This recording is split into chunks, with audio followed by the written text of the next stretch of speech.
চলতি সেপ্টেম্বর মাসের প্রথম ২০ দিনে প্রবাসী বাংলাদেশিরা দেশে পাঠিয়েছেন ১৯০ কোটি ৩০ লাখ মার্কিন ডলার রেমিটেন্স, অর্থাৎ প্রতিদিন গড়ে দেশে পাঠিয়েছেন ৯ কোটি ৫১ লাখ ডলার করে।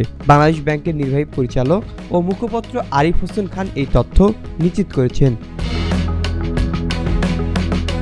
তিনি জানান, গত বছর একই সময়ে দেশে রেমিটেন্স এসেছিল ১৬১ কোটি ৪০ লাখ ডলার।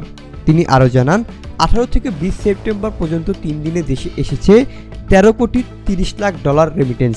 চলতি অর্থ বছরের শুরু থেকে ২০ সেপ্টেম্বর পর্যন্ত দেশে মোট এসেছে ৬৮০ কোটি ৩০ লাখ ডলার রেমিটেন্স, যা আগের বছরের একই সময়ের তুলনায় ১৮.৩০% বেশি।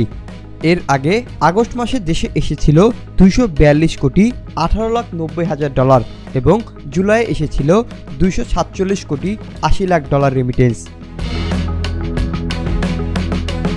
বাংলাদেশ ব্যাংক সূত্রে জানা গেছে, ২০২৪-২৫ অর্থ বছরে দেশে মোট রেমিটেন্স এসেছে ৩,০৩২ কোটি ৮০ লাখ মার্কিন ডলার, যা দেশের ইতিহাসে এক অর্থ বছরে সর্বোচ্চ রেমিটেন্স আয়ের রেকর্ড।